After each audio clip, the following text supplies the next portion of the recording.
Assalamualaikum warahmatullahi wabarakatuh. Berjumpa kembali bersama Mimin di Pawon Misteri Official. Semoga kita semua selalu mendapat lindungan Allah Subhanahu wa Ta'ala ya. Diberikan nikmat sehat walafiat serta dimudahkan segala urusannya. Amin ya robbal alamin. Nah, untuk kesempatan kali ini Mimin akan membagikan satu cerita misteri.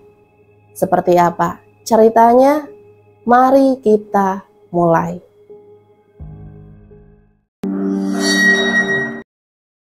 Guna-guna sang ibu tiri.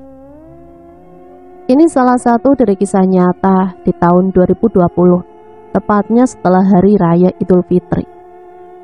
Kisah ini yang paling membuatku miris, karena ternyata sebuah guna-guna tidak hanya dari orang jauh ataupun korbannya orang dewasa, tapi ternyata korbannya seorang anak kecil yang saat itu masih berumur 9 tahun. "Mbak, kesini sebentar." Papa memanggilku dari arah halaman belakang rumah.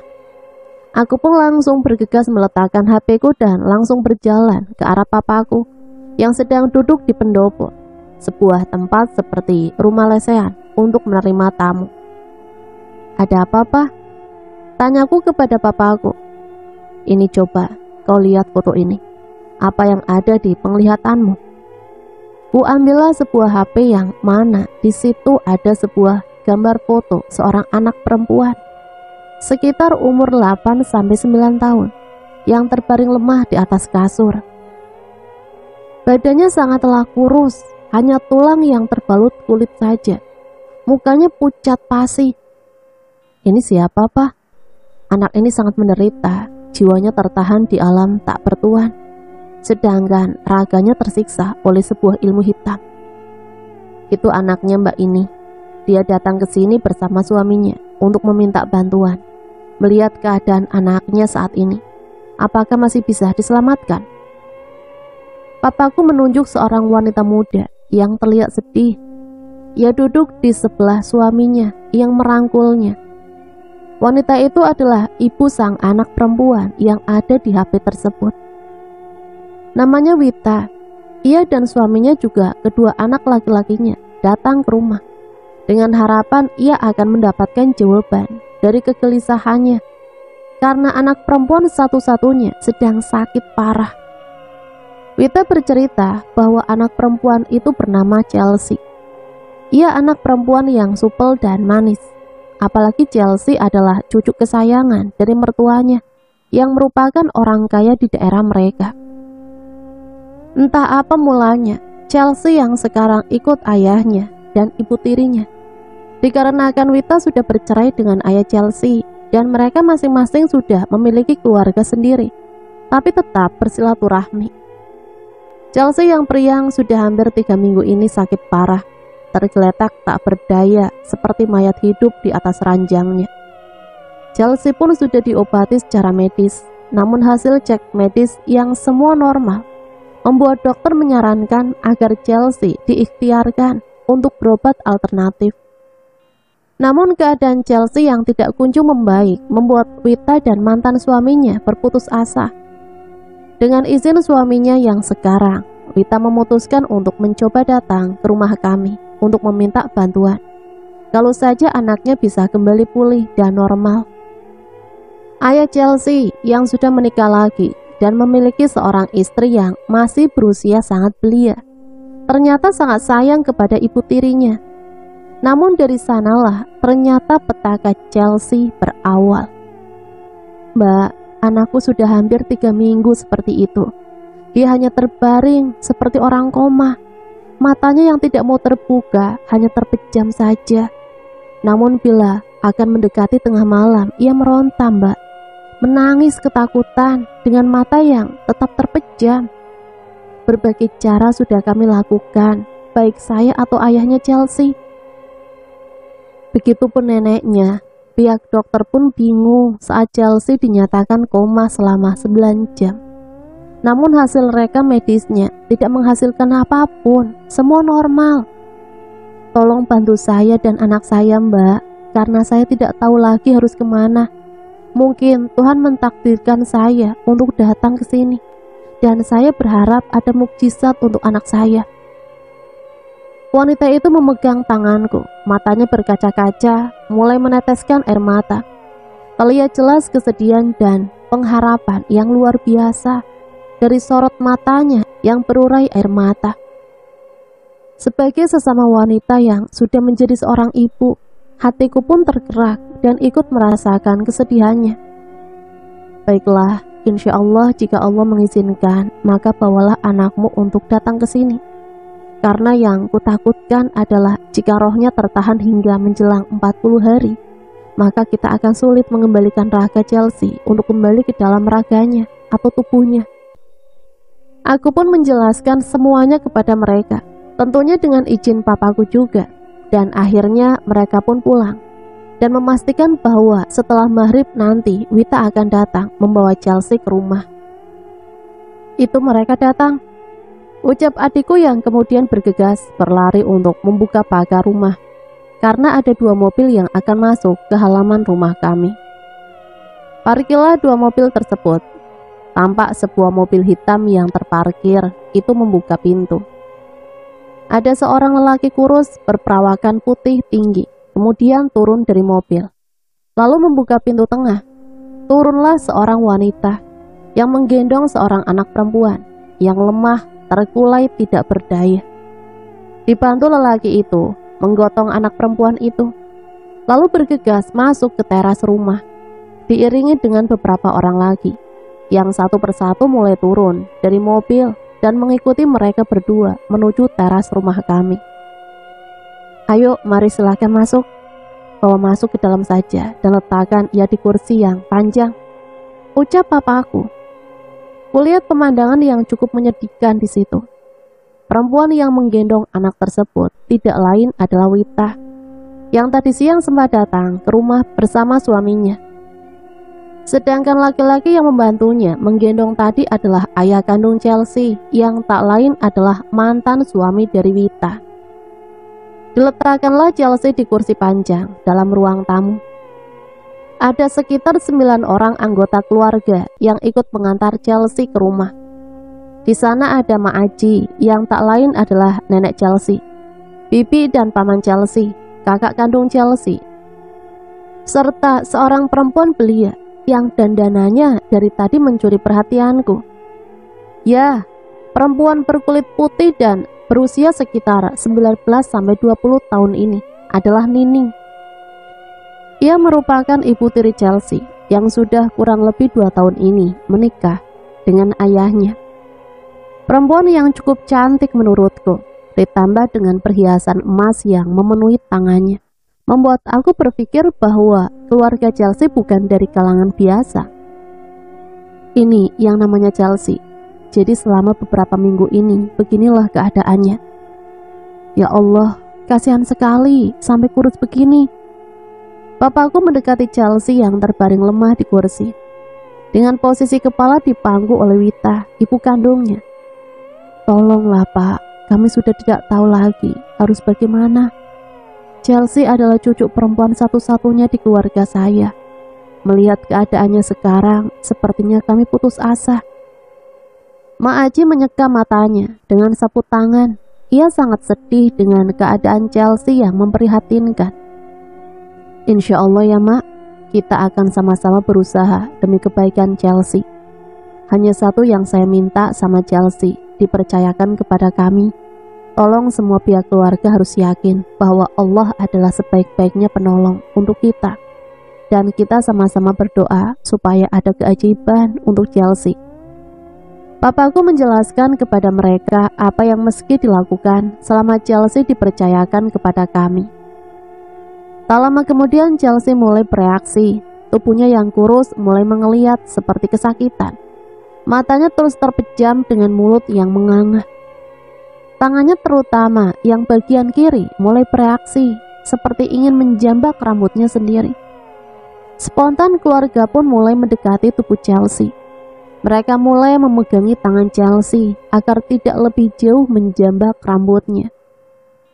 Wita yang sedang memangku kepala anaknya itu mencoba memposisikan agar ia bisa lebih dekat dengan telinga anaknya dan berbisik, "Chelsea, ini ibu nak, ini ibu.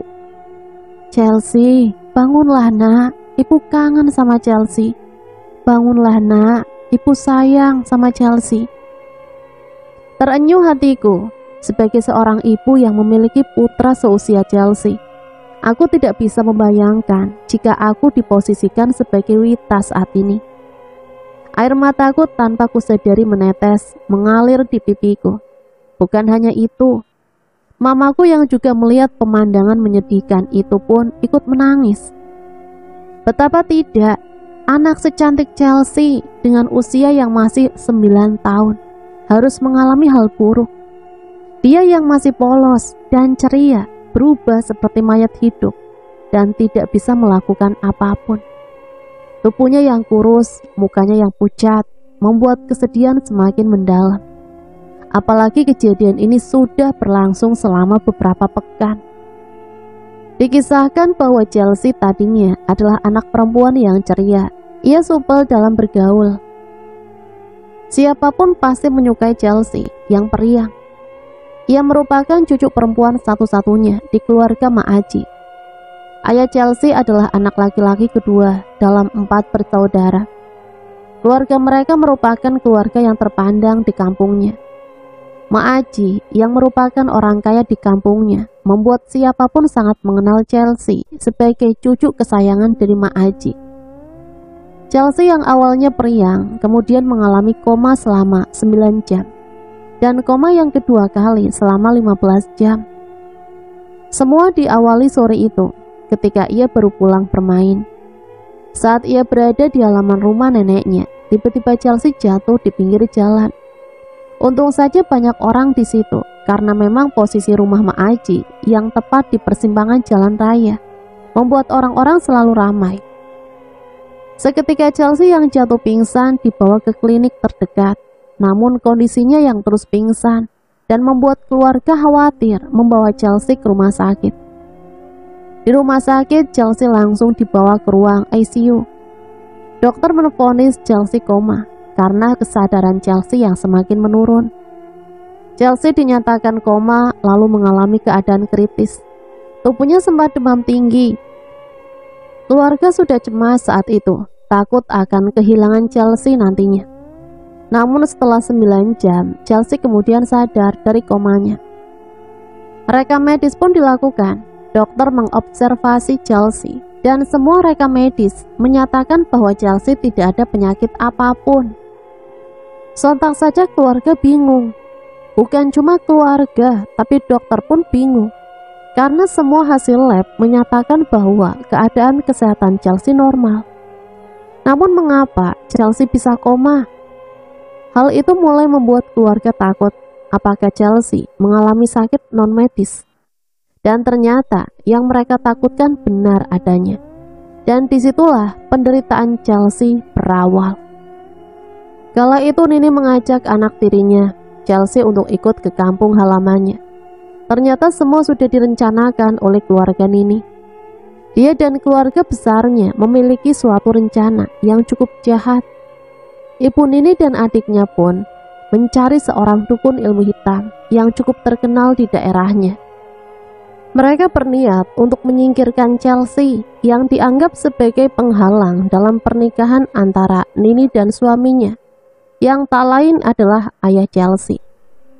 Jadi setelah mereka mendatangi dukun tersebut, maka mereka pun sudah membuat rencana bagus untuk bagaimana agar campian dari dukun tersebut dapat segera diberikan kepada Chelsea tanpa ayahnya curiga. Akhirnya hari itu Chelsea datang bersama ayahnya ke kampung Nini. Nini yang memang sudah membuat rencana busuk itu pun mengajak Chelsea ke rumah bibinya. Ayah Chelsea tidak menaruh curiga bahwa sebenarnya ajakan Nini adalah petaka untuk Chelsea. Ayah Chelsea tidak tahu jika di rumah bibinya Nini sudah menyiapkan sesuatu yang buruk untuk Chelsea. Akhirnya sesaat setelah mereka sampai di rumah bibinya itu, tanpa menaruh curiga, Chelsea kemudian diberikan makanan dan minuman kesukaannya. Tentunya semua itu sudah terdapat racun yang sudah diberikan oleh sang dukun ilmu hitam. Setelah itu Chelsea kemudian dibawa ke sebuah kamar, di mana ada beberapa orang dewasa yang lain masih kerabat sang ibu tiri yang kejam itu. Mereka kemudian langsung menyuruh Chelsea untuk berbaring di sebuah tempat tidur yang sudah dipersiapkan. Di sana Chelsea kemudian sedikit dipaksa untuk diberikan sebuah ramuan. Ayahnya yang tadinya sedang mengobrol dengan ayah mertuanya kemudian mendengar jeritan Chelsea dari dalam kamar. Namun sang ayah mertua berkata, "Tidak apa-apa, Chelsea sedang diurus sama bibinya Nini. Karena waktu sebelum kesini, Nini sempat menelpon bibinya kalau Chelsea pernah jatuh dari sepeda. Jadi Nini takut jika nanti Chelsea ada salah urat, makanya sengaja diurut." "Oh begitu ya. Oke lah kalau begitu. Saya kira Chelsea kenapa kok menjerit?" jawab ayah Chelsea kepada ayah mertuanya. Kebetulan rumah bibinya juga sebelahan dengan rumah Nini, jadi masih terdengar ceritanya. Sungguh miris, sang ayah tidak tahu bahwa anaknya sedang dalam bahaya. Ia tidak tahu bahwa itulah awal mula kesakitan Chelsea yang sebenarnya. Ia pun tidak menaruh curiga kalau mereka sedang berbuat jahat pada anak perempuan kesayangannya. Setelah Chelsea diberikan ramuan sang dukun secara paksa, Chelsea seperti anak yang berbeda. Ia seperti diam dan tampak biasa saja. Selang beberapa hari di kampung Nini, Chelsea dan ayahnya pun pulang lagi ke Palembang. Tidak ada yang berbeda dari tingkah laku Chelsea setelah pulang dari sana. Sesampainya tiba saat Chelsea jatuh pingsan dan mengalami koma. Sejak itulah pula keadaan Chelsea mulai memburuk. Segala upaya telah dilakukan pihak keluarga karena hasil medis tidak menemukan penyakit apapun dalam tubuh Chelsea. Hingga akhirnya seorang perawat dan seorang dokter yang ikut menangani Chelsea di rumah sakit pun berkata bahwa mereka menyarankan untuk Chelsea dibawa ke pengobatan alternatif karena secara medis Chelsea normal-normal saja. Akhirnya keluarga pun membawa Chelsea pulang dari rumah sakit. Namun keadaan Chelsea makin parah, badannya tambah kurus. Ia hanya bisa terbaring lemah dengan mata yang terpejam. Kalaupun ia terbangun, ia tidak ingat siapapun. Ia hanya bisa sedikit merintih dengan mata yang mengalirkan air mata. Namun itu terjadi hanya sekitar 10 menit saja, lalu matanya akan terpejam lagi. Sungguh miris jika melihat keadaan Chelsea. Ia seperti mayat saja, tidak bisa apapun. Hingga akhirnya setelah dilakukan pengobatan apapun, pihak keluarga pun putus asa dan meminta agar Wita, si ibu kandung Chelsea, untuk coba mengurusnya. Wita pun sangat sedih dengan keadaan anak perempuannya.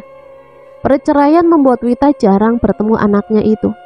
Namun di balik semuanya, Wita yakin ada yang tidak beres pada anaknya. Ia sempat menaruh curiga pada Nini, namun Wita tidak memiliki cukup bukti. Tetapi Allah berkehendak lain. Wita pun yang berusaha mencari di mana ia bisa menemukan obat yang baik untuk anaknya. Terdengarlah ia sebuah nama dari tetangganya, yang tak lain adalah anak angkat papaku juga. Dia adalah Kak Yudi. Dia merupakan salah satu dari sekian banyak anak angkat dari papaku, dengan latar belakang sesama perantau dari Jawa Timur. Kak Yudi, begitu aku memanggilnya, adalah tetangga dekat rumahnya Wita. Karena Kak Yudi tahu persis bagaimana kisah Chelsea dan kehidupan rumah tangga Wita sebelumnya, maka Kak Yudi berinisiatif mencoba menyarankan agar Chelsea dan keluarganya mencoba menemui kami. Maka dari itulah sampailah Wita dan suami barunya ke rumah saat itu. Singkat cerita, Chelsea saat dibawa ke rumah mulai bereaksi dengan meronta, terutama tangannya yang sebelah kiri. Tangan itu mulai mencakar wajahnya. Seketika Wita yang berada di dekat kepala Chelsea berusaha memegangi tangan putrinya itu agar tidak melukai wajahnya yang cantik. Namun Chelsea makin menjadi saat aku mendekatinya. Ku coba memegang tangannya. Tangan mungil yang tampak kurus itu kupegang, dan aku merasakan seperti ada sebuah ketakutan. Aku memejamkan mataku, berharap ada sesuatu yang bisa terlintas. Ternyata benar. Di situ kulihat ada seorang anak kecil perempuan yang berlari-lari sendirian. Ia tampak kebingungan. Ia memanggil-manggil ibunya.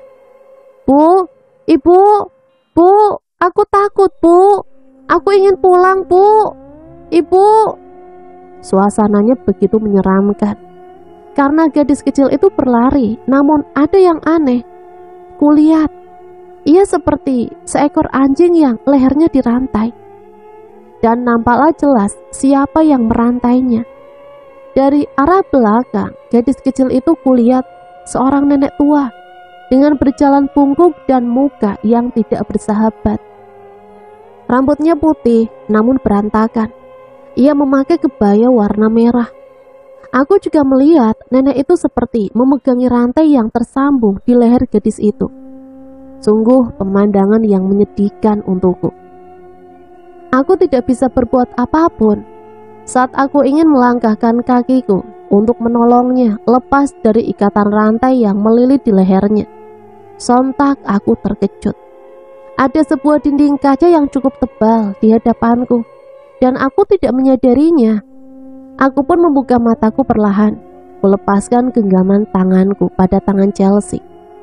Keringat dingin mengucur cukup deras dari mukaku. Apa yang sudah kau lihat? Tanya papa aku. Aku sudah melihat semuanya, Pak. Aku sudah menemukan apa yang menjadi penyebab anak ini sakit parah. Ternyata ia di sana dirantai pada lehernya. Dan ada seorang nenek tua bungkuk yang menjaganya. Kasihan dia. Kita harus segera menyelamatkannya, Pak. Aku tidak tega dengan anak ini. Baiklah, jika memang benar begitu. Apa kau sanggup untuk menjemputnya kembali pulang ke dalam raganya? Kita tidak punya waktu banyak, karena setelah 40 hari, maka ia akan selamanya terkurung dalam dunia itu. Baik, aku sanggup. Bismillah, semoga ada petunjuk dari Yang Maha Kuasa untukku menolongnya. Setelah itu Chelsea kami pindahkan di pendopo, yaitu tempat lesehan di belakang rumah, yang dibuat seperti ruangan berarsitektur Jawa kuno. Dan tempat itu dibuat papaku untuk tempat menerima tamu dengan suasana santai. Ayah dan paman Chelsea pun membantu Wita untuk mengangkat anaknya pindah ke pendopo. Di sana setelah Chelsea diletakkan, aku lalu menyiapkan sebuah mangkok yang berisi air hangat dan kain kasa untuk mencoba membersihkan lidah Chelsea, karena aku merasa ada yang tidak beres pada mulutnya. Dengan izin dari keluarganya, aku pun mulai mencoba membuka mulut Chelsea, yang saat itu tidak lagi meronta atau bereaksi. Saat aku mulai memasukkan tanganku yang kubalut dengan kain kasa steril, tanpa disangka Chelsea membuka matanya. Spontan aku pun menyapanya sambil tanganku menyapu di arah lidahnya yang cukup tebal. Bau yang keluar dari mulut Chelsea cukup tidak mengenakan. Baunya lebih mirip seperti bau dari nanah dan darah yang telah kering. Mata Chelsea menatapku dengan tatapan kosong. Ia hanya diam saja saat tanganku dengan lembut membersihkan lidahnya. Tumben ia mau diam. Biasanya ia tidak mau jika mulutnya dipegang. Disuapin bubur saja, ia hanya membungkam. Tutur Ma Aji, nenek Chelsea, ketika melihatku dengan telaten membersihkan lidah cucunya. Chelsea, siapa itu? Bangunlah, sadarlah, ini ada bunda nah. Ucap Nini dengan lantang seolah memberi perhatian pada Chelsea. Saat setelah aku selesai membersihkan, Chelsea kemudian terpejam dan kembali tertidur. Di situ, aku dan papaku sama-sama tertuju pada satu orang di antaranya yang duduk di pendopoan. Orang itu yang dari tadi, sejak turun dari mobil dan ikut masuk ke dalam rumah, sudah aku perhatikan gerak-geriknya. Ternyata papaku pun memperhatikannya juga. Entah hanya sekedar firasat saja atau insting kami yang kuat, bahwa wanita belia yang cantik itu adalah pelaku dari semuanya ini. Tetapi kami masih belum bisa membuktikan karena yang kami utamakan saat ini adalah keselamatan Chelsea. Bagaimana caranya ia bisa sembuh dan normal kembali? Bagaimana caranya agar Chelsea bisa kembali ke alam nyata dan keluarga yang menyayanginya. Dan semuanya kami usahakan. Hingga akhirnya papaku pun memberi Chelsea air putih setengah gelas. Wita yang menyuapinya dengan menggunakan sendok agar air minum itu bisa tertelan karena posisi Chelsea yang tertidur, tapi juga mirip dengan orang yang pingsan. Papaku pun mengatakan pada pihak keluarga agar nanti air minum yang juga diberikan pada sebuah botol dan digunakan untuk minum Chelsea dan membasuh mukanya saat setelah subuh. Dan setelah maghrib tak lupa untuk seluruh keluarganya ikut mendoakan agar semuanya bisa berjalan baik. Dan atas izin Allah, semua bisa berjalan lancar untuk kesembuhan Chelsea. Setelah selesai diberikan air putih yang dibawakan dalam sebuah botol minum, keluarga Chelsea pun bergegas pulang ke rumah. Sudah 2 hari sejak kedatangan Chelsea malam itu, tidurku tidak bisa pulas seperti biasanya. Aku seperti kepikiran dengannya. Entah kenapa bayangan Chelsea seakan terus melintas bila aku memejamkan mata. Sore ini aku baru saja pulang dari minimarket dekat rumah. Sengaja aku membeli beberapa batang coklat kesukaanku, yang mana aku sudah berencana kalau malam nanti sebelum tidur, aku akan makan coklat dulu agar bisa nyaman dan berharap tidur lebih nyenyak. Tapi rencanaku kali ini tidak berjalan baik. Ketika selepas azan maghrib, tiba-tiba kedua paman Chelsea datang ke rumah. Mereka seperti orang yang sedang dalam kepanikan. Assalamualaikum, Pak Ade, Pak Ade, Assalamualaikum. Waalaikumsalam. Suamiku pun yang membukakan pintu saat itu. Masuklah, Pak Ade sedang di masjid seperti biasa. Ada apa memangnya? Sepertinya kalian sedang panik, tanya suamiku pada kedua paman Chelsea. Kak, kami sengaja datang ke sini karena kami sedang dalam kebingungan. Chelsea dari sore spontan kejang-kejang, matanya melotot ke atas, tapi ia menjerit minta tolong. Air minum yang dikasih Pak Ade malam itu sudah habis kami berikan untuk minum dan membasuh mukanya seperti anjuran Pak Ade. Ya Allah, kenapa? Ada apa dengan Chelsea? Tanyaku pada mereka yang terlihat cemas. Begini Mbak, tadi sore Chelsea tiba-tiba kejang dan matanya melotot ke atas, tapi tangannya menunjuk ke arah atas. Chelsea menjerit kesakitan. Dia berkata minta dijemput. Ia kesakitan, ia ingin pulang. Tolonglah Mbak, apa yang harus kami lakukan? Kenapa Chelsea tiba-tiba begitu? Padahal sepulang dari sini 2 hari lalu, Chelsea tampak tenang. Saat malam hari ia tidur nyenyak dan sakitnya tidak kambuh. Tapi kenapa sore ini dia kejang-kejang dan seperti itu? Sepertinya ada yang sengaja, karena kami percaya bahwa Chelsea dibuat begitu oleh orang terdekat. Paman Chelsea menceritakan semuanya dengan jelas kepada kami. Sepertinya tidak mungkin kalau Chelsea dibuat sakit oleh orang jauh, karena memang orang terdekatlah yang mampu membuatnya begitu, ujarku. Mbak, katakanlah pada kami, siapa sebenarnya pelaku dari semua sakitnya Chelsea? Apakah si pelaku adalah orang yang sama seperti yang kami kedua tujukan? Paman Chelsea mencoba mendesakku untuk mengatakan yang sebenarnya. Iya Mbak, kami datang ke sini karena kami sudah mencurigai seseorang. Namun kami tidak bisa membuktikannya dan kami takut menjadi fitnah. Tolonglah Mbak, kami sangat menyayangi Chelsea, keponakan kami. Bagi kami ia adalah anak perempuan kami juga. Dan seandainya memang pelakunya adalah orang yang kami curigai, maka apapun alasannya, kami akan mengusirnya dari rumah kami, dari keluarga kami. Hendra mencoba meyakinkanku bahwa mereka harus tahu yang sebenarnya. Baiklah, sebenarnya orang yang tidak lain dan tidak bukan adalah Nini, ibu tiri Chelsea, yaitu ipar kalian sendiri. Motif apa Nini berbuat seperti itu, kita belum tahu pasti. Yang jelas saat ini nyawa Chelsea sedang terancam. Tak lama papaku datang dari masjid, melihat ada mereka sudah duduk di ruang tamu. Lalu papa pun menimpali ucapanku pula. Bagaimanapun Chelsea diberikan obat. Jika Nini masih berada di dekatnya, maka semuanya akan sia-sia saja. Karena Nini punya ramuan dan ia bisa langsung menghubungi keluarganya di kampung agar Chelsea dibuat makin parah. Jalan satu-satunya adalah pisahkan Nini dan Chelsea. Tegas papaku. Lalu apakah Chelsea harus kami bawa ke sini, Pak Ade? Pantas saja, Nini itu selalu ikut jika Chelsea dibawa ke pengobatan alternatif. Ternyata ia takut ketahuan dan takut Chelsea akan sembuh. Tapi jika Chelsea dibawa ke dokter atau rumah sakit, ia tak pernah mau ikut. Dan di saat itu, kami sudah mulai curiga.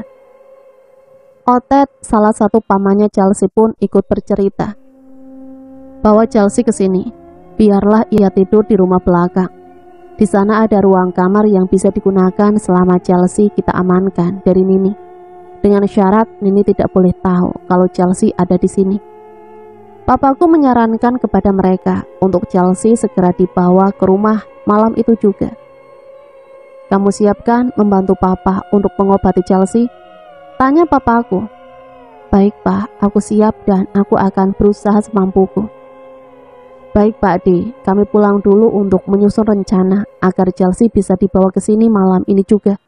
Terima kasih Pak Ade, saat ini kami merasa lega dan kami yakin Chelsea bisa sembuh. Kami pamit pulang dulu Pak Ade, Mbak. Otet dan Hendra pun segera pulang untuk mereka dapat membawa Chelsea ke rumah. Mereka pulang dengan keyakinan dan tekad bahwasanya Chelsea dapat disembuhkan.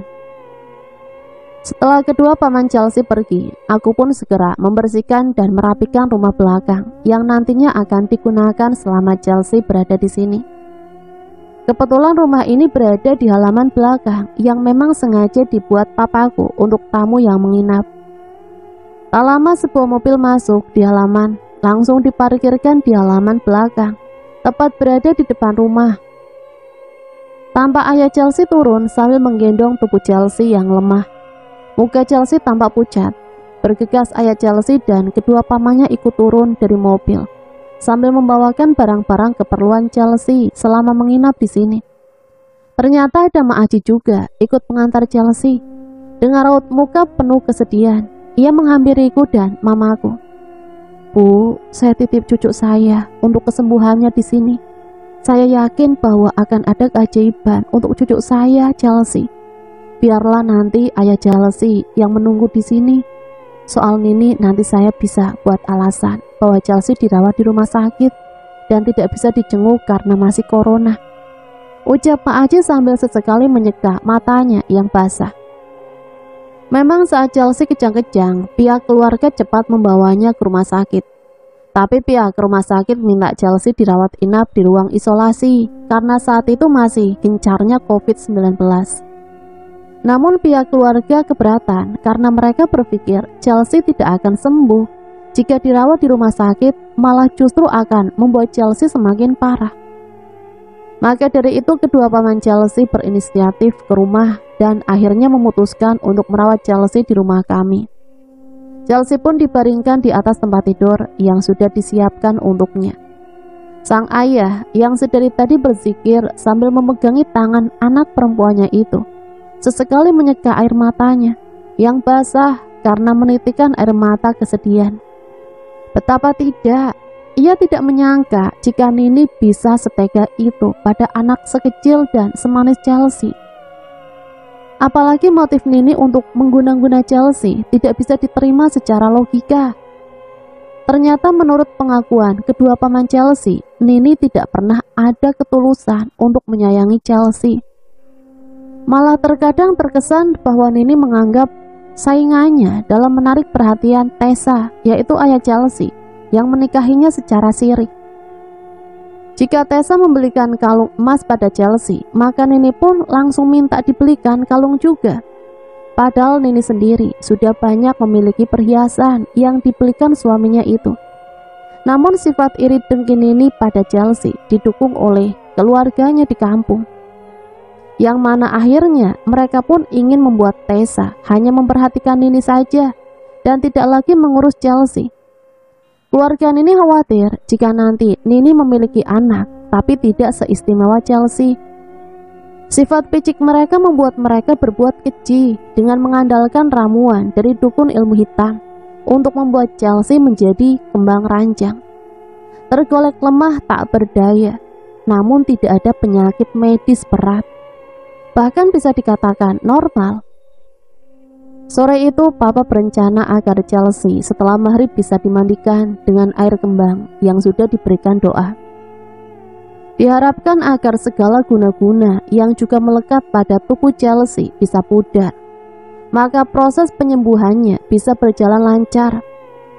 Tibalah setelah maghrib, Chelsea dipangku oleh ayahnya, sedangkan Wita yang memang secara sengaja ikut menunggui Chelsea menyiramkan air kembang yang sudah disiapkan. Sedikit demi sedikit air itu dituangkan pada tubuh Chelsea, mulai dari atas kepala. Chelsea yang hanya terdiam lemah dengan mata terbuka dan pandangan kosong, hanya bisa terdiam saat ibunya membasuh muka dan tubuhnya. Setelah selesai, Chelsea kemudian dibawa masuk dan dibaringkan kembali di atas tempat tidur. Namun ada yang aneh setelahnya. Saat aku akan mengantar air minum untuk Chelsea, tiba-tiba aku melihat sebuah bola api yang melayang tepat di atas genteng. Seketika aku berlari masuk dan memberitahu papa. Papa, ada bola api di atas atap rumah belakang, Pak. Kapan? Ya sudah, kalau begitu papa siapkan dulu semua. Kita harus bersiaga, karena ini bisa pertanda bahwa dukun itu sudah tahu kalau Chelsea ada yang mengobatinya. Kita mesti waspada. Namun baru saja aku dan papa akan menyiapkan semuanya sebagai antisipasi jika ada sesuatu buruk terjadi. Tiba-tiba Wita datang dengan panik. Pak De, Chelsea menjerit-jerit dan tubuhnya kejang-kejang lagi, Pak De. Nah kan, ternyata kita sudah kedatangan tamu tak diundang. Jadi kita mesti gimana, Pak? Tanyaku pada papa.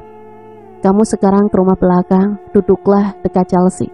Biar papa menyiapkan semua apa yang kita butuhkan untuk pengobatan Chelsea. Jangan lupa kau pakai kerudung pemberian eyang. Saat ini kita bersiap jika dukun itu menyerang Chelsea.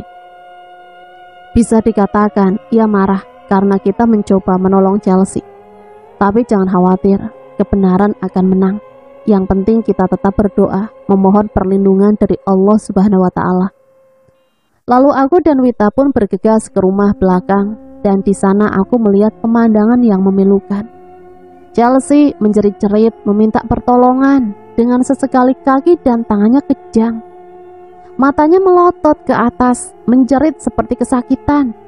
Dan saat aku mendekatinya, mencoba memegang telapak tangannya, aku pun seperti tampak sekilas sebuah penglihatan. Antara sadar dan tidak, cukup jelas aku melihat semuanya tentang apa yang terjadi pada Chelsea. Aku melihat seorang gadis kecil duduk sendirian di sebuah ayunan di bawah pohon beringin tua yang sangat besar.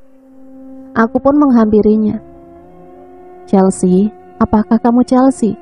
Ayo ikutlah pulang dengan bunda. Ayah dan ibumu menunggu di rumah. Namun gadis kecil yang berwajah pucat itu hanya diam saja dengan muka ketakutan. Ia menggelengkan kepalanya. Chelsea, tidak ada yang perlu kau takutkan. Ayo ikut pulang bersama bunda. Namun Chelsea tetap menggelengkan kepalanya. Di saat itulah muncul seorang nenek bungkuk dengan wajah tua yang menyeramkan. Sosok yang pernah kulihat di awal kedatangan Chelsea ke rumah. Sesaat nenek bungkuk itu menatap mataku dengan tatapan sinis. Untuk sesaat kami hanya saling menatap. Tak lama aku terkejut. Chelsea berteriak, "Ibu, aku ingin pulang. Aku ingin pulang, Bu." Kulihat ada sosok nenek bungkuk dengan rupa yang sama seperti di hadapanku. Namun sosok nenek bungkuk itu langsung memasang rantai di leher Chelsea. Kemudian menariknya dengan kasar. Aku yang mencoba untuk menyelamatkan Chelsea, tapi dihadang nenek bungkuk yang satunya lagi. Ternyata nenek bungkuk itu ada dua wujud yang serupa. Aku tetap berusaha untuk mengejar Chelsea, namun lagi-lagi nenek bungkuk itu menghadangku. "Minggirlah, aku ingin menolong anak itu. Ia tak seharusnya kalian siksa. Kembalikan anak itu kepada keluarganya. Jangan pernah ikut campur jika kau tak ingin anak itu lebih tersiksa." Kalian hanya makhluk yang juga ciptaan Allah. Dan aku yakin Allah akan membantuku. Meskipun aku hanya manusia biasa, tapi aku yakin pertolongan Allah untuk semua kebenaran. Lihatlah, apapun itu, aku tidak takut pada kalian. Kubuka mataku, kulihat Chelsea sudah tertidur dan tampak sedikit tenang. Wita mengusap muka anaknya dengan penuh kesedihan. Sesekali kulihat Wita meneteskan air matanya. Ya Allah, apa salah dan dosa kami hingga Engkau memberikan ujian sebesar ini? Kasihanilah anak hamba ya Allah. Hamba hanya ingin ia kembali pulih, meskipun harus bertukar nyawa dengan hamba.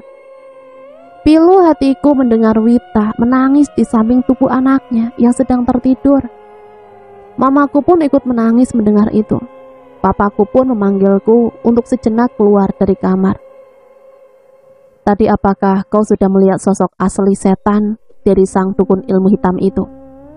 Sudah Pak, dan ternyata nenek bungkuk yang pernah kulihat di awal kedatangan Chelsea dulu bisa berwujud lebih dari satu. Dan kau mesti hati-hati, karena ini baru awal mereka menyerang kita. Karena mereka sudah tahu kalau kau mencoba untuk menolong anak itu. Tapi yakinlah, segala kebenaran akan tetap jadi pemenangnya. Dan kita percaya pertolongan Allah adalah segalanya. Mulai besok berpuasalah. Untuk menjaga hal buruk, setiap habis maghrib kau di sini teman Wita. Dan besarkan hatinya. Kasihan dia, dari tadi panik dan terus menangis melihat anaknya kejang-kejang. Untung cepat papa kasih air putih dari masjid. Jadi Chelsea cepat diatasi. Untuk malam ini bergantian jaga Chelsea agar kita tidak kecolongan. Papaku pun kemudian masuk ke rumah depan. Lalu aku kembali masuk ke kamar tempat Chelsea. Aku mendengar Wita dengan sesegukan menangis sambil melantunkan lagu. Ia mengusap wajah anaknya yang terpejam.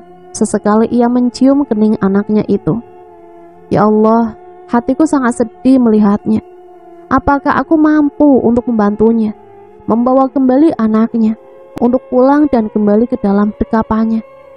Hatiku sangat sedih, namun aku yakin dan bertekad untuk membantunya, karena aku tidak tega dengan musibah yang dialaminya. Sabarlah Wita, aku pasti membantumu untuk membawa kembali Chelsea ke dekapanmu. Apapun jalannya, Chelsea akan bisa kembali pulang untuk kalian. Ini janjiku. Dan bantu aku dengan doa-doa kalian. Kami terus berdoa Mbak, dan kami sangat berterima kasih kepada Mbak dan keluarga. Semoga Allah menjabah doa kita. Aku ingin ia kembali padaku Mbak. Aku merasa hidupku hampa tanpanya. Lagu inilah yang selalu aku nyanyikan jika ia rewel, atau sedang sakit jika tidak bisa tidur. Jika aku nyanyikan lagu ini, pasti Chelsea langsung tenang dan tidur nyenyak. Sekarang ia pun tidak mengenalku. Ia hanya bisa diam membisu. Tolonglah aku Mbak, bawalah anakku kembali padaku. Bila mereka ingin tukar nyawa, ambillah nyawaku, tapi jangan ambil Chelsea-ku Mbak, ucap Wita sambil menangis terseduh. Aku pun memeluknya dan berbisik di telinganya. Kau bisa pegang janjiku, aku akan bawa Chelsea pulang untukmu. Iya Mbak, terima kasih banyak. Wita memelukku dengan erat dan menangis terseduh. Seketika ruangan menjadi hening dan hanya terlihat pemandangan dua orang perempuan yang sama-sama saling menguatkan demi seorang anak kecil yang tak berdosa. Kemudian setelahnya aku kembali ke rumah depan karena akan bersiap untuk berpuasa esok. Mempersiapkan fisik dan mentalku karena segala sesuatu terburuk harus siap dihadapi. Karena segala sesuatu yang berhubungan dengan gaib tidak bisa dianggap sepele. Salah langkah dan tergesa-gesa, maka akan fatal akibatnya. Malam itu Tessa, ayahnya Chelsea, serta kedua pamannya ditemani juga oleh suamiku. Mereka berjaga semalaman, sedangkan Wita tidur beristirahat di sebelah anaknya. Papa dan aku lalu langsung ke masjid. Tepat tengah malam, aku dan Papa ke sana. Masjid Ali Akbar yang letaknya tidak jauh dari rumah, hanya berjarak 50 meter saja. Masjid yang dibangun oleh papaku ini dinamakan Ali Akbar sesuai dengan petunjuk yang didapat dari uraian mimpi-mimpi yang didapat papaku, bahwa papa harus membangun sebuah masjid yang namanya masjid itu sesuai nama leluhur kami, yaitu Syekh Ali Akbar. Meskipun dirasa hal itu mustahil, alhamdulillah Allah mewujudkan mimpi ini menjadi nyata. Dan di sanalah kami sering meminta Allah memberikan kami jalan keluar dari segala permasalahan. Tiba tepat tengah malam, aku dan papa masing-masing menjalankan sholat sunnah untuk memohon petunjuk dari Yang Maha Kuasa. Sejenak saat setelah sholat, aku merasakan badanku gemetar. Setengah sadar aku seperti melihat sosok itu yang selalu ada selama ini bersamaku dan seringkali muncul dalam mimpi-mimpiku. Sosok orang berbadan tinggi, berjenggot putih, memakai jubah putih, dengan tangan kanan memegang tasbih hitam. Sosok itu tersenyum, mukanya yang berwibawa, dengan sorot mata yang tajam, ada di depanku. Eyang, maafkan cucumu, namun aku tidak tahu lagi meski bagaimana. Apakah aku mampu untuk menolong anak itu, Eyang? Apakah Allah akan mengizinkanku, sedangkan aku hanya manusia biasa yang banyak dosa? Bantulah cucumu ini, Eyang, bantulah cucumu. Aku menangis hingga kepalaku tertunduk. Lalu aku merasakan kepalaku seperti diusap sebuah tangan. Aku mendongak karena kaget. Kulihat Eyang tersenyum, seolah memberikan jawaban melalui batin bahwa Eyang merestui pintaku. Aku terbangun, posisiku masih duduk setelah sholat tadi. Tanganku pun masih memegang tasbihku. Aku pun menangis sejadi-jadinya di keheningan malam di dalam Masjid Ali Akbar. Selepas dari sholat, aku dan papa pun langsung ke rumah. Tepat jarum jam menunjukkan pukul 2 pagi saat itu. Namun baru saja kami menginjakan kaki di depan teras rumah, tampak Otet berlarian tergesa, panik dan tergesa-gesa. Pak Ade, Chelsea kambuh kembali, tapi kali ini dia muntah darah segar dari mulutnya. Ayo lekas Pak Ade, Wita sudah nangis-nangis lihat kondisi Chelsea. Tanpa pikir panjang kami langsung berlari menuju rumah belakang, tempat Chelsea sementara tinggal. Astagfirullahaladzim. Aku terkejut melihat keadaan Chelsea saat ini. Tubuhnya kejang-kejang, dari mulutnya memuntahkan darah segar yang menyembur hingga membasahi mulutnya dan selimut di tubuhnya. Tampak pula ayahnya dan Hendra, pamannya, memeganginya. Kaki Chelsea yang meronta serta tangannya yang menjambak rambutnya. Sementara Wita mencoba mengelap mulut anaknya itu dengan handuk kecil sambil menangis pilu. Wita terus berusaha memanggil nama anaknya itu agar tenang. Chelsea, ini ibu nak. Istighfar anakku, ini ibu nak, sadarlah anakku. Wita tampak terus berusaha menyadarkan Chelsea yang semakin kuat berontak. Bagaimana ini Pak Ade? Apa yang harus kita lakukan? Kenapa Chelsea jadi seperti ini? Tanya Otet panik melihat keponakannya itu kejang-kejang. Sabar, kita jangan ikut panik. Sekarang kau ikut Pak Ade ke masjid. Kita ambil air minum dalam botol yang sudah Pak Ade minta jamaah untuk mendoakannya, agar Chelsea bisa kita kasih minum air itu untuk menenangkannya. Lantas apa yang harus kulakukan, Pak? Tanyaku ikut sedikit panik. Kau cukup bantu mereka di sini, semampumu sesuai kata yang ada di dalam hatimu. Dukun itu mulai menyerang kita. Kau harus tetap kuat dan jangan terkecoh apapun. Papa dan Otet akan ke masjid sebentar. Jagalah mereka, taburkan dulu garam sekeliling rumah.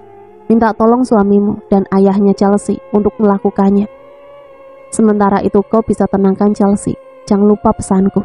Apapun yang kau lihat nanti, lihatlah dengan matamu yang sesungguhnya. Karena disitulah Chelsea yang sebenarnya. Papaku pun lalu pergi bersama Otet. Aku pun mendekati Chelsea, namun baru beberapa langkah, mata Chelsea pun melotot ke arahku. Dengan suara mengerang, Chelsea kemudian, jangan kau coba-coba mengambil anak ini, karena kau tak akan mampu untuk menembus alam kami. Suara Chelsea bergema, seakan itu bukanlah dirinya. Matanya melotot seolah ingin memperlihatkan bahwa ia tidak ingin aku menolong Chelsea yang sebenarnya. Kupegang tangannya. Tangan itu meronta seolah tidak ingin kupegang. Panas, panas, jangan pegang aku. Chelsea berteriak dan terus meronta. Sementara Tessa, ayahnya, beserta suamiku menaburkan garam sekeliling rumah. Wita, kau tunggulah di sini sebentar. Aku akan mengambil selendangku di rumah depan. Kau jangan panik, tetaplah beristighfar dan tetap jaga Chelsea. Jangan beranjak dari tempat dudukmu. Aku pun langsung berlari ke kamarku, mengambil selendang hijau pemberian almarhumah eyangku. Lalu aku pun masuk ke kamar tempat Chelsea berada. Ternyata papaku dan Otet sudah kembali. Papa kemudian berusaha membasuh muka Chelsea dan menyuruh Wita untuk menyuapi air minum yang sudah disediakan papa. Saat itu Chelsea masih sedikit berontak, namun dengan sedikit paksaan, akhirnya Chelsea bisa meminum air putih itu. Aku minta semua di sini, kecuali Wita, untuk mengambil wudhu. Kita akan berzikir sesuai perintahku. Sementara kau pakailah selendang itu sebagai kerudung, lalu berbaringlah di sebelah Chelsea. Tidurlah di sebelahnya, pejamkan matamu dan masuklah kau ke alam mereka. Jemputlah ia malam ini, karena jika dibiarkan, maka semua akan terlambat. Kita harus berani menghadapi mereka. Wita, selama anakku mencoba tidur dan masuk ke alam Chelsea, saat ini, kau coba memanggil nama Chelsea atau apapun yang bisa menarik Chelsea, agar ia bisa kembali pada kita semua dengan diri sebenarnya Chelsea. Karena kalau Chelsea kembali tidak seutuhnya, maka semuanya akan sia-sia. Papaku menginstruksikan semua pada kami malam itu. Sementara itu, aku bersiap dengan apa yang diperintahkan papaku. Sedangkan mereka yang lain bersiap berzikir untuk menjagaku selama aku menjemput Chelsea ke dunia sebenarnya. Bismillahirrahmanirrahim. Ya Allah, lindungilah hambamu ini, ucapku dalam hati. Lalu papaku pun menghidupkan dupa, kemudian mematikan lampu. Suasana hening, hanya masih terdengar suara Chelsea yang entah apa yang ia suarakan itu. Samar-samar terdengar suara berzikir. Dalam hatiku pun terus berdoa semampuku sambil tanganku memegang tangan Chelsea yang masih sedikit meronta. Namun lama-kelamaan Chelsea seperti terdiam. Semua terdengar hening, hening. Ayo makan, ayo makan.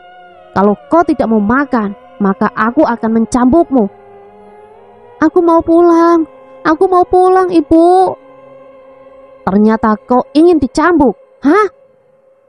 Baru saja nenek pungguk itu akan mengayunkan sebuah cambuk ke tubuh mungil seorang gadis kecil yang terikat pada sebuah batang pohon besar. Aku pun bergegas berlari dan berteriak, "Cukup! Hentikan perbuatanmu. Kau tidak berhak menyiksanya. Kembalikan ia pada ibunya. Jika tidak, aku akan membinasakanmu." Ucapku lantang. Kau tidak akan sanggup membinasakanku. Sebelum kau mencobanya, maka kau yang akan binasa, jawab nenek pungguk itu sambil ia tetap membawa cambuk tali berwarna hitam. Tak lama aku mendengar seperti suara hentakan kaki yang cukup kuat berlari ke arahku.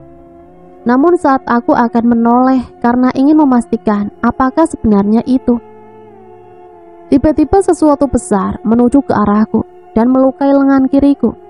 Aku coba menghindar, namun tidak bisa dielakkan lagi. Lengan kiriku terasa sakit dan perih. Benar saja, lenganku terluka, darah mengucur dari bekas luka gores yang cukup panjang di lengan kiriku itu. Apakah yang melukaiku ini? Pikirku dalam hati. Dan ternyata setelah aku berbalik sambil aku memegangi lengan kiriku yang terluka itu, astagfirullahaladzim, tepat di hadapanku berdiri seekor hewan yang cukup besar. Sebesar kerbau namun berkulit coklat pekat. Tanduknya yang panjang dan hampir melingkar membuat kesan seram. Matanya memerah seakan marah kepadaku. Tapi jika ia seekor kerbau, mengapa moncongnya seperti babi hutan dengan rantai di hidungnya? Rantai berwarna emas melingkar di hidung hewan seperti kerbau dan babi itu. Dia berusaha melukaiku, berusaha menyerudukku dengan tanduk panjangnya. Yang lebih aneh lagi, ekornya ternyata seperti cambuk, namun berwujud api yang menyala. Dengan berambisi, hewan itu terus mencoba melukaiku. Dengan mencerudukku, aku terus menghindar layaknya seorang matador Spanyol saja.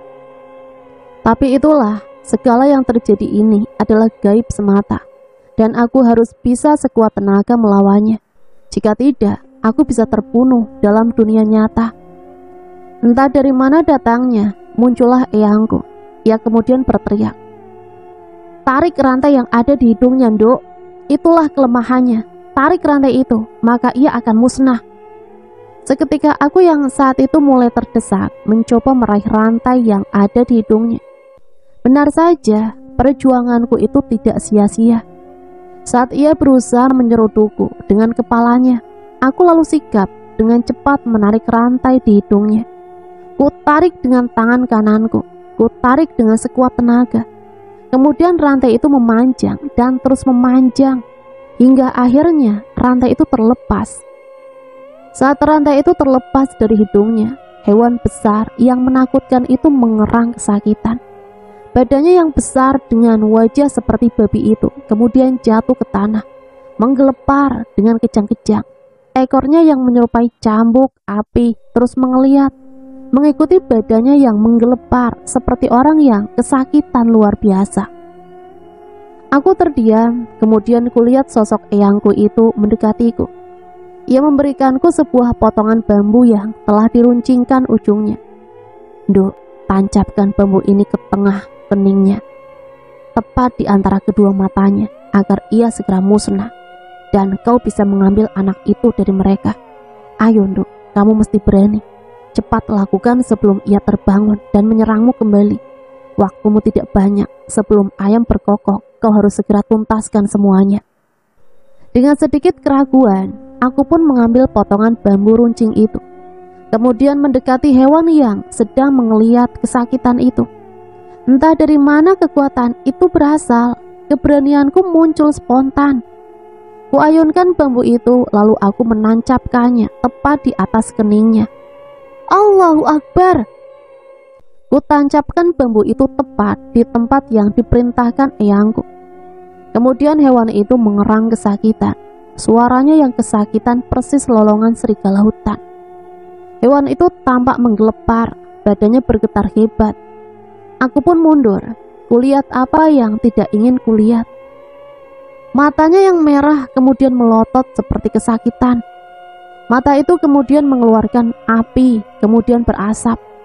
Ekornya yang seperti api itu pun kemudian menjadi berasap, kemudian berubah menjadi butiran debu seperti arang yang sudah habis dibakar. Badannya yang besar seperti kerbau kemudian terbakar. Asap mengepul dari tubuh hewan itu, dan aku melihat kepalanya yang seperti kerbau memiliki tanduk itu, kemudian meleleh seperti lilin. Nauzubillah, apa yang sebenarnya terjadi?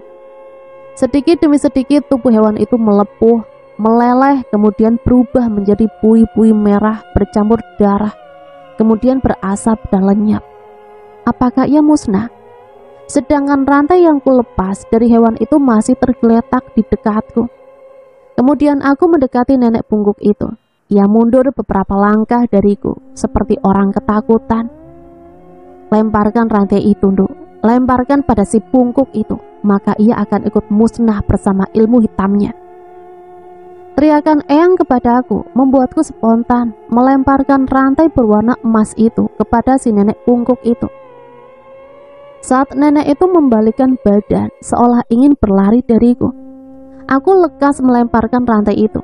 Entah apa yang terjadi, tiba-tiba saja rantai itu melilit ke tubuh nenek pungguk itu, dari mulai ujung kaki hingga ke lehernya.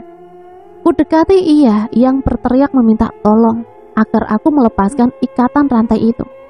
Namun aku tidak menghiraukan teriakannya. Kemudian aku menghampiri Chelsea yang sedang terikat pada sebuah pohon besar. Aku lepaskan ikatan di tubuhnya. Ia tampak lemas, kemudian kugendong ia dengan sisa-sisa tenagaku. Sabar ya nak, kita akan pulang. Bunda janji akan bawa Chelsea pulang. Bisikku pada Chelsea yang sudah tampak tak berdaya. Ia lemas dalam gendonganku. Aku yang berusaha kuat membawanya, terus memanggil namanya agar ia tidak terpejam. Lekas bawa dia dari sini, Dok. Jangan sampai matanya terpejam. Karena itu akan membuat kita kehilangan Chelsea selamanya. Waktumu tidak banyak. Ayo, semangatlah, Dok. Kamu mampu membawanya. Panggil terus namanya agar ia tetap terjaga dalam gendonganmu. Sosok eyangku terus menyemangatiku yang berusaha menggendong Chelsea untuk keluar dari sana. Terasa berat aku membawa tubuh mungilnya. Mata Chelsea yang beberapa kali akan terpejam berusaha untuk terus kuat membuka matanya. Karena ku panggil namanya beberapa kali. Ku ingat bahwa Wita pernah menyanyikan Chelsea lagu Buayan. Jika Chelsea sedang sakit atau rewel, tidak mau tidur, mungkinkah lagi itu bisa membuat Chelsea ingat ibunya?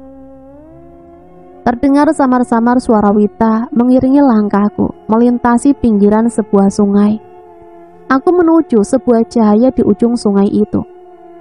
Langkahku dan suara nyanyian itu menuntun langkah kakiku berjalan ke sana membawa tubuh Chelsea.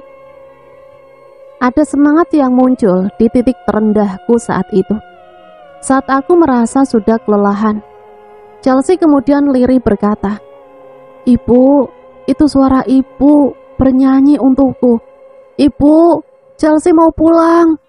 "Iya nak, kita akan segera pulang. Kita segera sampai. Kamu yang kuat ya. Bunda akan membawamu kembali. Chelsea, kamu tetap terjaga, jangan tertidur." Sesaat setelah aku mendekati cahaya itu, suara eyangku pun kembali hadir di belakangku. "Dok, kamu sudah sampai di sini. Eyang hanya bisa mengantarmu ke sini. Pulanglah, bawalah ia ikut serta denganmu. Ingatlah bahwa segala kebenaran akan muncul jika kau berani melangkah. Eyang akan selalu ada dalam kondisi beratmu. Sekarang kembalilah." Aku pun melangkah maju. Di depanku tampak sebuah cahaya terang kebiruan. Aku pun sempat menoleh dan aku melihat sosok eyangku. Ia tersenyum bersahaja. Dan aku pun tersenyum di saat ia memberikan kode melalui anggukan kepalanya agar aku masuk ke dalam cahaya kebiruan itu. Dan saat aku melangkahkan kaki, terdengar suara ledakan besar dibarengi suara jeritan si nenek bungkuk itu. "Nak, bangun, bangunlah." Ada yang seolah memukul pipiku. Aku tersentak dan kaget lalu terbangun. Kulihat sekelilingku, ternyata aku seperti sedang dalam sebuah mimpi buruk. Aku kemudian duduk, memastikan bahwa saat ini aku sudah ada di dunia nyata. "Mana Chelsea? Kenapa ia tidak ada dalam gendonganku?" Ucapku dengan raut wajah masih kebingungan. "Ini Chelsea, Mbak, dia sudah sadar. Lihatlah, ia tersenyum, Mbak. Chelsea-ku sudah kembali dan ia sudah tersadar dari mimpi buruknya, Mbak. Lihatlah, Mbak, ia tersenyum." Suara Wita begitu bersemangat. Ia merangkul Chelsea yang kulihat tersenyum padaku. Tampak ia dengan senyum manisnya, dirangkul oleh ibunya yang dengan muka sumringah menunjukkan Chelsea padaku. Aku masih bingung dengan apa yang kulihat. Lalu papaku mendekatiku. "Malam itu kau sudah berusaha membawa Chelsea kembali. Kami semua membantumu dengan doa-doa kami bersama. Sementara kau seperti tertidur dan di alam bawah sadarnya kau menjemput Chelsea untuk kembali ke alam nyata. Namun kau sepertinya terluka, tanganmu tiba-tiba memerah dan mukamu pucat. Tapi Allah memihak kita di jalan kebaikan. Tepat jam 3:15 pagi, Chelsea kemudian berteriak dan menangis menjerit, lalu tersadar memeluk ibunya. Sedangkan kau masih terpejam hingga kami tunggu kau sadar jam 8 pagi ini. Kau sudah berhasil, nak, menepati janjimu untuk membawa Chelsea pulang. Papa salut akan perjuanganmu. Kau ternyata begitu kuat." Keterangan papa membuatku kembali ingat bahwa malam itu aku sedemikian rupa berjuang menggendong Chelsea hingga tiba di cahaya biru itu, dan baru tersadar sekarang. Perasaanku bercampur aduk, senang dan juga bangga bahwa ternyata aku mampu. Namun saat aku ingin berdiri, aku merasakan lengan kiriku sakit. Ternyata benar, lengan kiriku bengkak dan lebam membiru. Mungkinkah luka yang disebabkan hewan itu? Entahlah, tapi yang jelas saat ini masih ada tugas lain yang menunggu, yaitu bagaimana harus menghadapi Nini yang menjadi dalang semua mimpi buruk Chelsea, dan bagaimana nasib dukun ilmu hitam suruhan keluarga Nini. Setelah aku mulai sadar bahwa apa yang terjadi semalam benar-benar seperti nyata, namun yang patut kusyukuri adalah Chelsea yang bisa kembali sadar dan bisa memberikan sebuah senyuman untuk kami. Pagi itu aku pun langsung mandi, begitupun Chelsea. Meskipun ia masih belum pulih benar dan kakinya masih lumpuh dikarenakan lama terbaring selama sakit. Selesai mandi, aku pun lanjut untuk pergi ke kamar tempat Chelsea tinggal sementara. Ternyata di situ ia sedang duduk di pangkuan ayahnya, sedangkan Wita sedang menyuapinya semangkok bubur ayam. "Chelsea, makan yang banyak ya sayang, biar lekas pulih," sapaku ketika melihat Chelsea sedang lahap makan.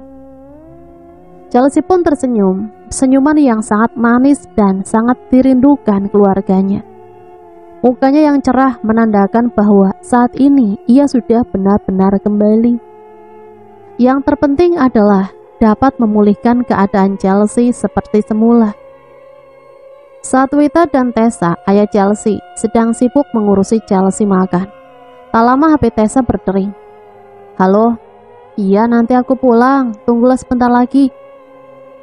"Tidak, Chelsea masih seperti itulah keadaannya. Sudahlah, aku tidak mau ribut karena aku masih fokus dengan anakku. Terserah kamu, aku sudah tidak peduli." Tessa mengangkat telepon itu dan ku dengar percakapan ia yang sepertinya sedang tidak baik. "Siapa?" tanya Wita pada Tessa, mantan suaminya itu. "Nini, ia menanyakan kenapa aku sudah 2 hari tidak pulang. Ia masih menyangka bahwa Chelsea masih di rumah sakit karena kami sengaja membohonginya." Memang selama Chelsea berada di sini, Nini hanya tahu bahwa Chelsea dirawat di rumah sakit dan diisolasi karena pada saat itu situasi sedang pandemi COVID-19. Dan semua pasien diharuskan dirawat di ruang isolasi rumah sakit. Menurut cerita Tessa, Nini tidak akan pernah mau ikut mengantar Chelsea jika dibawa berobat ke medis seperti rumah sakit atau dokter. Tapi jika ia tahu Chelsea akan dibawa berobat ke pengobatan alternatif atau tabib, maka Nini pasti antusias untuk ikut. Semenjak Tessa tahu bahwa dalang dari semua yang terjadi pada Chelsea adalah akibat perbuatan Nini dan keluarganya, sikap Tessa mulai berubah pada Nini. Ia merasa kesal dan marah kepada Nini. "Coba kamu pulang dulu, lihat reaksi Nini saat ini. Yang pasti akan ada sesuatu yang terjadi pada Nini dan keluarganya, karena semua yang dilakukan dukun ilmu hitam itu sudah kita musnahkan. Sekarang semua keputusan ada di tanganmu. Atasilah semuanya sebagai seorang ayah. Keselamatan anakmu adalah yang utama." Aku mencoba membuat Tessa mengerti dan agar ia tidak berbuat ceroboh. "Iya mbak, aku akan pulang setelah Chelsea selesai makan." Setelah Chelsea selesai makan dan mulai dibaringkan kembali di atas tempat tidur oleh ayahnya, Tessa pun berpamitan kepadaku dan anaknya. "Nak, ayah pulang sebentar ya, nanti ayah kesini lagi. Chelsea baik-baik di sini, ada ibu dan bunda di sini yang jaga kamu." Tessa berpamitan pada perempuan semata wayangnya itu. Setelah Tessa pergi, aku pun mulai mengatakan pada Wita bahwa mulai esok pagi, kaki Chelsea yang sudah lumpuh akan kita coba terapi menggunakan embun, agar Chelsea bisa berlatih untuk berjalan. Sementara Nini dan sang dukunya akan menerima kekalahan mereka dengan kesembuhan Chelsea yang lambat laun sudah pasti terjadi. Keesokan paginya setelah Chelsea mandi, Mbak Wita dan Otet pamannya Chelsea mencoba terapi embun yang aku terapkan. Ku ambil beberapa tetes air embun yang menempel pada rerumputan serta daun-daun yang ada di sekitar halaman rumah. Ku oleskan tetesan embun itu di kaki Chelsea sebanyak 3 kali. Setelah itu mulailah Wita memapah tubuh Chelsea secara perlahan, agar kaki Chelsea bisa menapak di atas rerumputan. Dengan susah payah dan penuh kegigihan, Wita menjalani semua itu dengan penuh harapan untuk anak perempuan semata wayangnya, dibantu Otet yang sudah menjadi mantan iparnya. Mereka berdua telaten mengajari Chelsea untuk berjalan di rerumputan. Pemandangan yang sungguh luar biasa, keteguhan seorang ibu untuk anaknya. "Mbak, barusan Tessa datang bersama emak. Sekarang mereka ada di belakang," ucap Otet yang saat itu menghampiriku, dan Mama yang sedang memasak di dapur. "Memangnya ada apa? Apa ada hal penting mengenai Nini?" "Iya mbak, mbak pasti kaget mendengar kabar ini. Semua tentang Nini mbak. Lebih baik sekarang mbak dan Bude menemui emak dan Tessa di belakang. Kebetulan emak juga ada membawa bubur ayam untuk kita semua, sekalian membawakan untuk Chelsea sarapan." Aku dan Mama pun bergegas ke belakang menemui emak Aji dan juga anaknya Tessa. "Assalamualaikum Bude, mbak." Emak pun bangkit dari tempat duduknya ketika aku dan Mama sudah masuk ke kamar Chelsea. "Waalaikumsalam mak, apa kabar mak?" jawab mamaku. "Alhamdulillah baik Bude. Sengaja aku datang ke sini karena ingin sekali melihat cucuku Chelsea. Aku sangat senang sekali melihat perubahan Chelsea yang begitu drastis. Aku sampai tidak bisa berkata apapun. Apa yang harus aku lakukan untuk membalas kebaikan Bude dan Pak Ade sekeluarga?" Emak menyalami Mama sembari menitikkan air mata bahagia karena melihat Chelsea yang sudah mulai membaik. "Sama-sama mak, kami hanya bisa membantu semampu kita. Semoga kita akan jadi keluarga seterusnya. Sengaja aku datang ke sini Bude karena aku mau memberitahukan kabar terbaru yang terjadi selama Chelsea tidak berada di rumah. Jadi Nini yang selama ini kami bohongi tentang keberadaan Chelsea, 2 hari yang lalu tiba-tiba berpamitan ingin pulang ke kampungnya dengan alasan ia rindu pada ibunya di kampung. Tapi entah kenapa saat ia pergi pagi itu ditemani oleh sepupunya yang kebetulan tinggal tidak jauh dari rumah, ikut mengantarkannya pulang ke kampung. Namun keesokan paginya Nini kembali pulang ke rumah, tapi ia tampak berbeda. Ia tampak lebih diam dan tatapan matanya kosong. Setelah kutanya kenapa sikapnya berubah dan kenapa ia pulang lebih cepat, padahal ia berpamitan untuk berada seminggu di kampungnya, tapi baru sehari ia sudah kembali lagi pulang. Nini bilang bahwa ibunya sakit keras, sudah dibawa ke dokter dan puskesmas, namun keadaan ibunya makin parah. Dan ia sempat melihat ibunya yang terbaring lemah itu berubah menjadi seperti pocong. Nini bilang ia sangat ketakutan, tapi ia tetap tidak cerita masalah dukun atau lainnya pada kami. Ia hanya bercerita bahwa ibunya selalu mengigau ketakutan, dan hal itu disampaikan oleh saudaranya Nini di kampung. Dan pagi ini Nini pulang lagi ke kampungnya. Ibunya meninggal tadi malam, dan yang lebih menyedihkan, bapaknya sekarang sedang dirawat di puskesmas desa karena mencoba untuk bunuh diri meminum obat racun hama. Emak bercerita sambil sesekali tangannya memegang tangan Chelsea yang sedang terbaring tidur di atas kasurnya. Apakah ini hukuman untuk Nini? Apakah benar dia dalang semua ini Bude?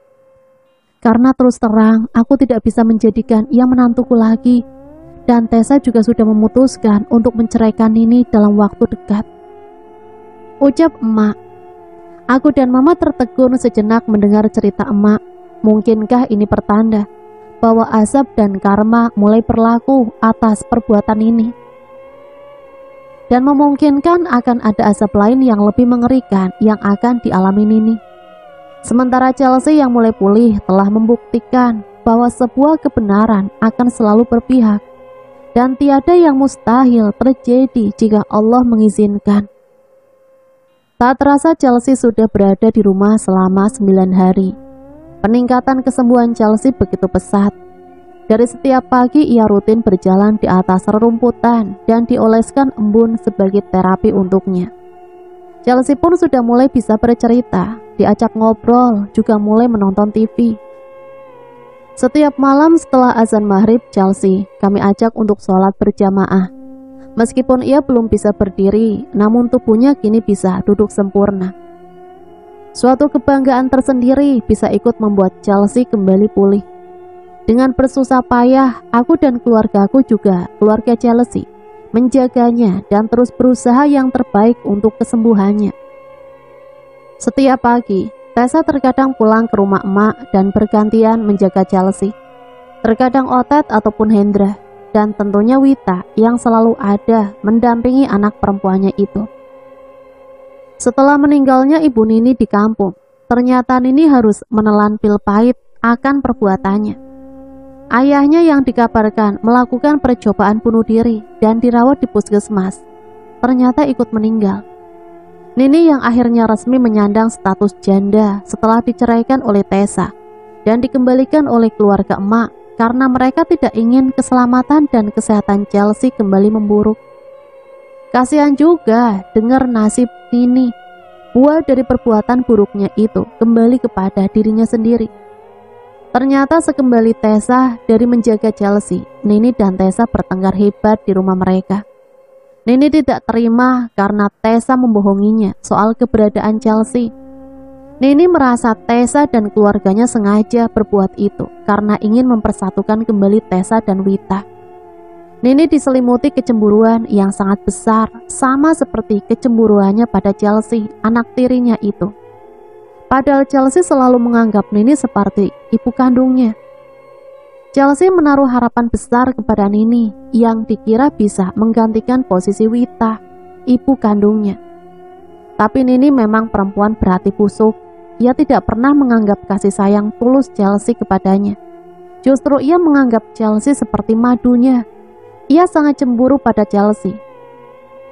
Nini ingin menguasai seutuhnya perhatian Tessa dan terutama harta Tessa. Maka Nini pun berbuat gila dengan menggunakan dukun ilmu hitam di kampungnya untuk mengguna-gunai Chelsea. Perbuatan terkutuk itu didukung pula oleh keluarga Nini. Ibu dan ayahnya, juga paman serta bibinya ikut andil dalam perbuatan itu. Sungguh miris karena Nini yang selama menikah siri dengan Tessa selalu dimanjakan oleh keluarga Tessa. Apapun yang Nini minta untuk kebutuhan keluarganya di kampung selalu dipenuhi. Derajat keluarga Nini pun terangkat sejak Nini menjadi menantu emak. Tapi Nini manusia yang kufur nikmat. Ia tetap dengan keserakahan dan kecemburuannya. Saat ini Nini berada di kampungnya. Ia tengah sedang berduka karena ibunya yang meninggal kini harus ayahnya pula menyusul kematian. Nyawanya tidak bisa lagi diselamatkan karena percobaan bunuh dirinya, yang ternyata didasarkan oleh hutang piutang ayahnya Nini pada rentenir di kampungnya. Hutang piutang itu terjadi saat ayah Nini yang gemar berjudi kian menjadi. Saat anaknya Nini selalu mengirimkan uang yang diperolehnya dari Tessa. Seakan keserakahan yang sama antara ayah dan anak. Akhirnya ayah Nini pun terlibat hutang piutang tersebut. Itulah kisah nyata yang terjadi di depan mataku. Kisah dari seorang anak kecil yang tak berdosa, sakit karena diguna-guna sang ibu tiri. Tapi Allah selalu memiliki rahasia. Keluarga Chelsea dipertemukan denganku dan keluargaku. Chelsea kecil pun memulai pemulihannya di rumah selama kurang lebih 3 minggu. Banyak sekali peningkatan kesembuhan Chelsea. Akhirnya ia sembuh dengan total. Ia bisa kembali berjalan, makan dan beraktivitas seperti semula. Kami pun bahagia, begitu juga keluarga Chelsea. Setelah kepulangan Chelsea ke rumah emak, disambut gembira oleh lingkungannya. Mereka hanya tahu bahwa Chelsea sakit karena guna-guna dan sembuh di suatu tempat yang dirahasiakan. Keluarga Chelsea membuat acara syukuran besar-besaran untuk kesembuhan Chelsea. Mereka sukacita dengan kepulangan Chelsea. Tidak demikian dengan Tessa. Kesembuhan anaknya membuat ia bahagia. Meskipun Tessa menjadi sendiri lagi karena Wita tetap bersama suami barunya dan kehidupan barunya. Wita kembali ke aktivitas ia semula. Ia dan suaminya berdagang. Namun sesekali Wita datang mengunjungi Chelsea. Setiap Sabtu dan Minggu, Wita menginap di rumah emak sekedar melepas rindunya pada Chelsea. Kehidupan Tessa dipenuhi dengan aktivitasnya kembali sebagai seorang sopir di perkebunan sawit. Perpisahannya dengan Nini tidak membuatnya sedih, namun penyesalan terdalamnya saat ia berpisah dengan Wita. Tapi semua sudah menjadi takdir pernikahan mereka. Yang jelas, anak mereka sekarang sudah sembuh dari sakitnya, dan semua keluarga gembira. Keluarga Chelsea menjadi saudara baru dengan keluargaku. Mereka pun rutin menjadi donatur di Masjid Al-Akbar. Masjid yang ikut menjadi saksi atas kejadian yang menimpa Chelsea. Aku pun kembali pada aktivitasku. Setelah kepulangan Chelsea, aku sempat sakit demam karena kelelahan. Betapa tidak aku lelah karena sungguh tugas berat untuk menjemput Chelsea yang bertahan di dunia lain. Tapi alhamdulillah semua bisa dilewati dengan penuh keyakinan dan atas izin Allah semua berjalan lancar. Papaku tetap menjadi seorang yang membantu setiap orang yang bernasib sama seperti Chelsea dengan tetap mengurus masjid sesuai amanat dari leluhurnya. Dari kisah ini aku pun mengambil hikmahnya bahwa segala sesuatu yang diawali dengan niat buruk tidak akan selamanya berjalan baik. Karena keburukan hanya akan berbuah keburukan juga. Dan yang namanya kebenaran akan tetap jadi pemenangnya. Tapi tidak dengan kehidupan ini, yang kabar terakhir ku dengar setelah hampir setahun kesembuhan Chelsea. Nini menjadi salah satu pasien di rumah sakit jiwa. Dan kabar tersebut diperkuat dengan postingan di grup daerahnya yang menampakkan seorang wanita yang dipasung oleh warga dan dikurung dalam sebuah gubuk di pinggir kampung. Wanita muda yang mengalami gangguan jiwa setelah diceraikan suaminya, dan kematian orang tuanya yang membuat ia membakar rumahnya sendiri.